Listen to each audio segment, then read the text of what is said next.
Ladies and gents, welcome back. Yesterday, we got news that the Deputy Prime Minister of Canada was accosted while trying to enter a government building in Alberta. Now, the news is running with this story as if she was threatened.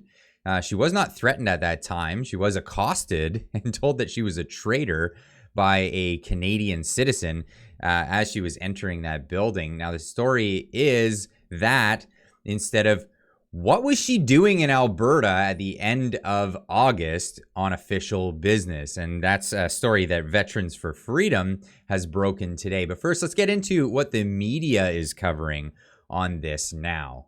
Just into CP24, the RCMP is launching an investigation after a man accosted Deputy Prime Minister Chrystia Freeland in Alberta on Friday. A statement from police reads, in part, the RCMP is investigating the incident Deputy Prime Minister Chrystia Freeland experienced and takes threats against public officials seriously. The RCMP or local police of jurisdiction review all incidents to determine the appropriate course of action. For the news media, we're looking into it. When the RCMP says this, it just means, yeah, okay, we heard you. There were no threats of violence. You can see here in the video. Yes. What the f are you doing in Alberta? You fucking traitors. Get the f out of this province. You don't belong here. Profanities were shouted at Freeland in a building. As she walked away and got onto an elevator, one of the people in the video can be heard telling her, "You don't belong here." Soon after, they were asked to leave the building. The incident has drawn widespread concern about the safety of politicians. Well, I don't see any safety issue. She was smiling as she was getting into the elevator. Now, I'm not condoning this kind of behavior.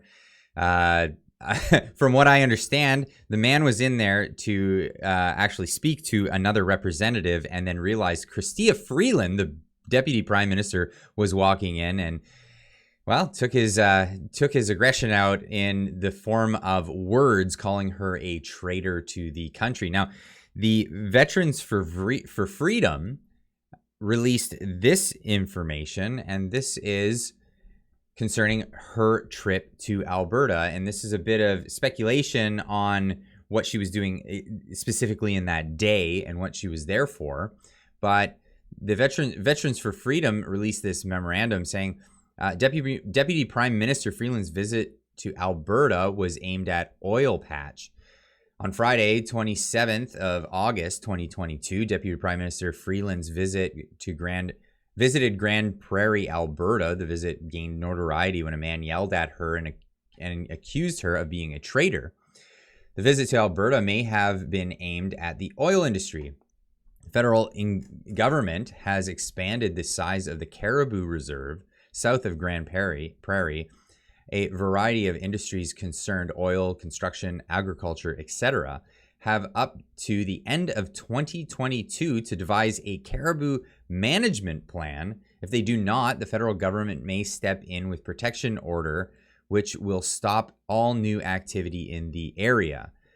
Given the short timeline, it appears unlikely such a plan can be worked out. The result of this unannounced plan will be to cripple the oil industry within the Cariboo Reserve. It is possible that property values will also drop as owning land business there will be unattractive. Initial research suggests that similar program is in effect for a grizzly bear reserve area further south. V2 comment here is, this new plan appears to be aimed solely at kneecapping the oil industry. It is consistent with the Liberal government's approach to fossil fuels and falls in line with their World Economic Forum ideology. Given the history of Prime Minister Pierre Elliott Trudeau's National Energy Program and Prime Minister Justin Trudeau's alienation of Alberta, this may cause more social unrest in Alberta. So this is the speculation of what actually Deputy Prime Minister Chrystia Freeland was actually doing in Alberta in kind of an off-season time, the end of August, on going into a government building. Now, we know that she is from Alberta, but why is she going into a government building if she's not there on official business? Now, it seems kind of suspect that this is what's being called into question here. Now, here's the region specifically. Now, these green areas in this image is the current caribou reserve. So this is for the preservation of the caribou in the region, which is questionable on why they're trying to preserve the caribou at all. Normally, when government steps in and tries to do these reservations for wildlife, they end up messing it all up. In fact, they have a bad track record when it comes to wolves in the region. Overpopulation of wolves, trying to use poison that ended up poisoning many other animals in the process. Now, what we're looking at here in the image is the green is where the current reserve is. The red outline is where they want to move the reserve out to be. They want to create all this other land. Now, when you're looking at this map, you're looking at these orange lines. What are these orange lines? Well, these are service roads, and these are access to where works are being done, whether it's oil, natural gas, forestry. These are all roads that are accessing areas where people are actually actively working currently. Now, there are some areas that go into these reserves, but they're very limited because, well, there's high amounts of resources in there, so it's worthwhile to try to get the permits to go in there. And the government does allow some permits in these areas, but they're very limited. Now, if they push out this caribou reserve, it will become very limited, where all these other access roads will have to will be pushing so quickly into 2022. At the end of 2022, they have to comply with this, or figure out a plan to comply with this, or risk losing all of their permits and having to reapply. Now, the Industry Insider gave me this, and this is a memorandum from July 20th, 2022. And this is the Upper Smoky Sub-Regional Plan Options Development. This is the industry working with the provincial government to try to come forward with a plan to appease, essentially, the federal government as they're trying to do this. Their plan here is to meet caribou objectives and Section 11 commitments. Now, I'm going to get more information coming in the days and into next week on what the provisions for Section 11 may entail. Also, manage risk of federal intervention in response to litigation, increase certainty for economic development, allow opportunities. So they're pushing to actually allow for these opportunities for forest harvesting, for oil and gas development, for mineral resource development, and coal development, support indigenous values, support recreation tourism industry, support biodiversity. So all of the things that you have to say when you're trying to appease the government.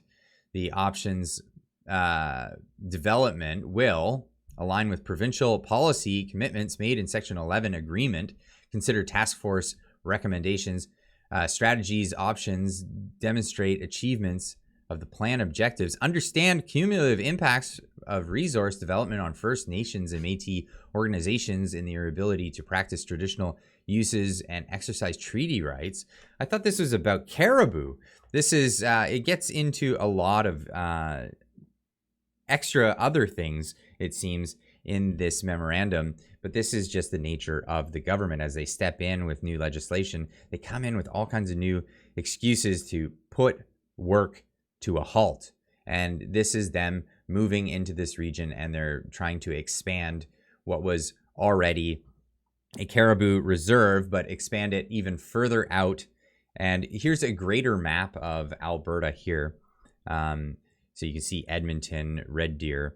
Now, this is the area where the caribou reserve is. They were talking about actually expanding and getting into grizzly territory. If you look at the area here where it's pink or white with red dotted area, these are the grizzly bear areas. Now, we know that grizzly bears are actually far more abundant than they used to be. They're a protected species here in Canada.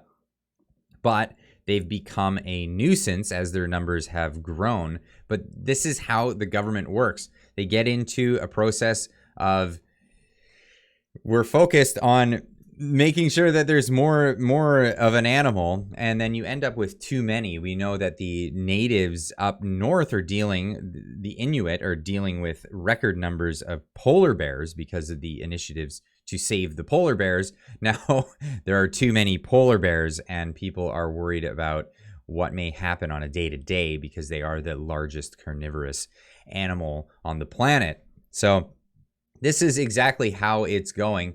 Now, we have a little bit more of an idea of what was going on with Chrystia Freeland's trip to Alberta, even though the news only wants to talk about how she was apparently threatened by a man calling her a traitor in a government building. Now, that's all I got for you on this at the moment. Leave a comment in the comment section down below. What do you think about this push for natural reserves in active oil and forestry areas? This is going to put a lot of people's jobs at risk. The effect of this could put tens or even hundreds of thousands of people trickled down throughout the economy out of work in this process of basically just shutting down work. And it seems to be falling along the lines of the World Economic Forum's MO of shutting down industry and, well, essentially impoverishing people in first world countries. Anyway, leave a comment in the comment section down below. And, well, we'll see you in the next video. Keep on trucking.